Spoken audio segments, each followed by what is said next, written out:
I'm going to show you the easiest way to ship out books from your home every single day if you want, so that you can build your audience from a free book plus shipping funnel.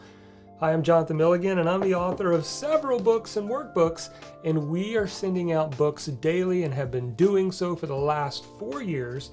And I'm going to break down for you the simplest kind of 4-step process, how you can do this in just a couple of minutes and ship them out from your home every single day. Now, here was the challenge that I faced in the very beginning. I just thought it's going to be overwhelming. It's just too much work. I can't stuff all the books into my mailbox. What if I get a big shipment, a bunch of orders all at once? And maybe you have those questions too. So I went and said, I'm just going to outsource it. It's just going to be easy. I don't have to worry about it. That's like the magical place you want to be, right? Wrong. What I ran into was constant fees, unsure of what the fees were going to be. For example, if you didn't sell 500 copies in a single month, then you got charged an additional $500 for that month for your books sitting in somebody's warehouse. Not fun at all. And so it was really difficult for me, because one of the keys of a free book funnel is to know your numbers. You want to know the exact numbers. And when you do it yourself, like I'm going to show you in this video, you will know your exact numbers. So for example, this is a self-published book. I can get this for about $3. I know that if I do media mail and I ship in the US only, anywhere in the US of A, I can send a book for around $4.50. So then I know that my hard costs are $7.50. Those are my hard costs, other than a little bit of time. And I'm going to show you in just a second how to ship these out from your home easy and effortlessly. Okay, so that's important that you know what your numbers are.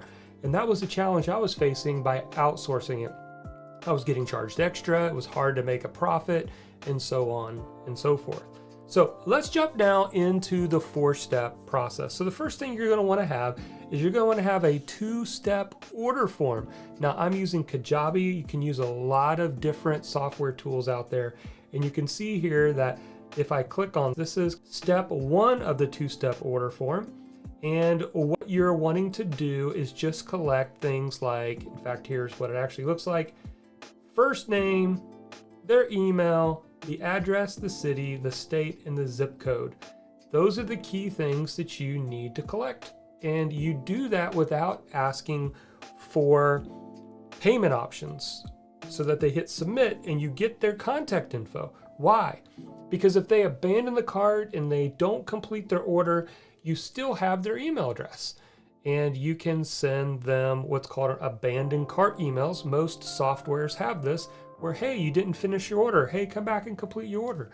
So a 2-step order form is really effective, because you need to get their contact information and their address in order to ship the book.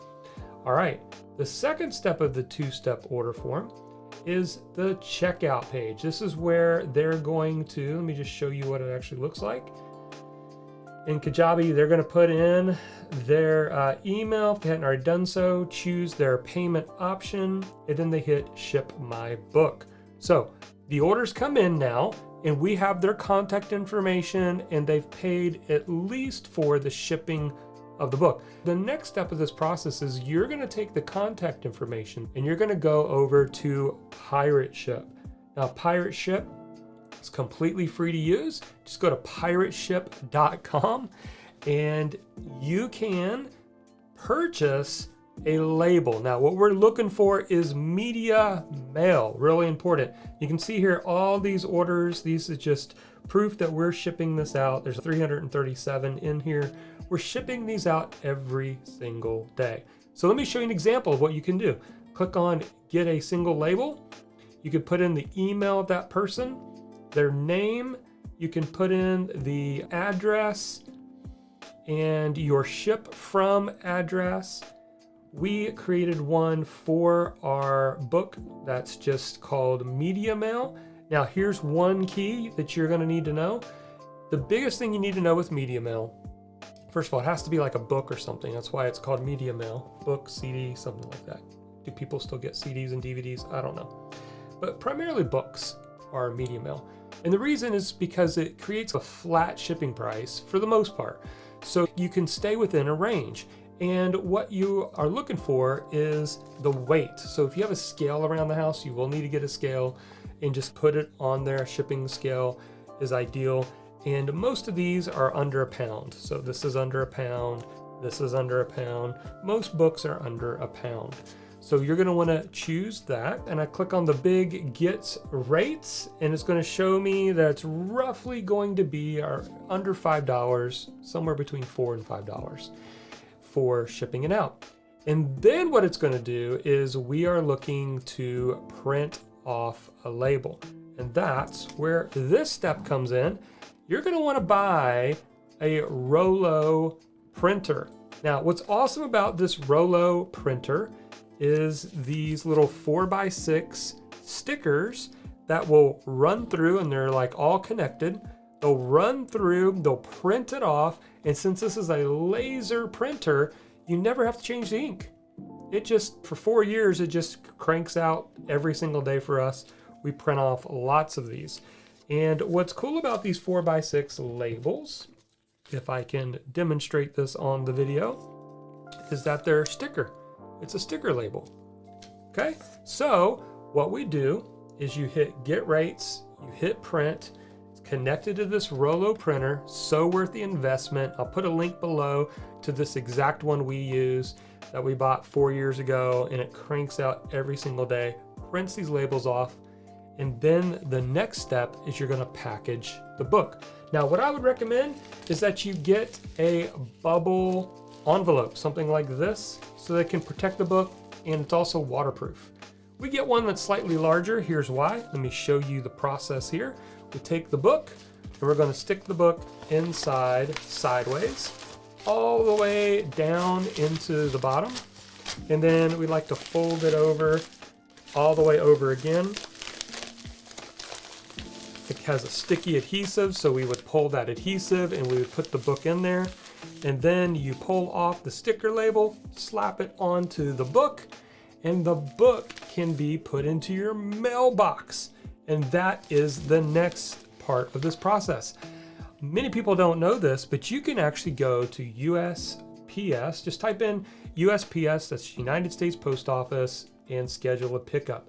So it's going to ask you, where should you pick up your package and how many? Now, here's the best part. You might say, Jonathan, I could only fit maybe 4 or 5 of these in here. Let me give you 2 pro tips on that, okay? Pro tip number 1. Oh, and by the way, are you enjoying this video? Because if you are, will you take a minute and just hit the like button, subscribe, or even hit the bell notification so that you can get notified whenever a new video drops. And also let me know that you enjoy videos like this where I break down the process. Okay, so here's pro tip number 1. Pro tip number 1, buy a bigger mailbox. Yes, we went to Home Depot and we bought a bigger mailbox that allows us to stuff more books in there. I think we've gotten maybe anywhere from 10 to 15 books in a standard mailbox, just getting a bigger mailbox. And here's pro tip number 2. You could put a little note inside of the mailbox that says more packages on the porch. And then we have this plastic bin where the overflow goes. We don't need an overflow every day, but sometimes we do, depending on how many orders have come in.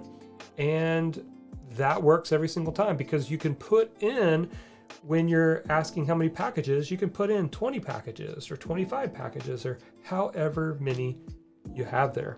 So that is the process. It's pretty simple. Now for me, my wife works full-time in the business, so she's primarily doing this. Unless she's out of town, then I do it.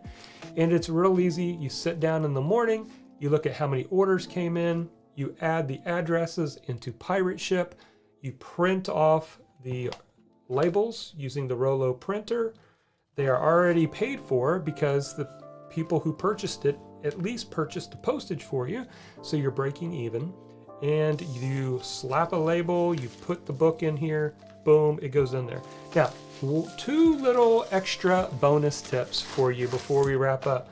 The first one is, if you're doing this, take time to actually autograph it. It just makes for a really cool wow experience. And we even had, and I should have grabbed a sticker, but you can get stickers that are like gold stickers that say autographed by author. That just creates extra meaning. And in a way, what it also does, it makes that book more valuable, right? You're less likely to just throw that book away. We don't throw books away as it is typically, but you're less likely to throw a book away if it's been autographed. It has some extra special meaning to it, right? And you want the branding by having this book stay around as long as possible. And then the second thing you could consider is create a bookmark. And on that bookmark, maybe you have a QR code that goes to a page, and on that page, you can change the different offers. Maybe the offer is a 30-day free trial of a membership site that you run, or book a call for your coaching, or they scan the QR code, go there, and they see that you have a new 2-day in-person event that's happening, or a new course, or the next book. It is endless. Now, you might be saying, Jonathan, how do I do a book funnel properly? If you're wondering that, I did a complete breakdown that you can go and watch right here. Check out that video and go optimize this free book funnel. We'll see you in that video.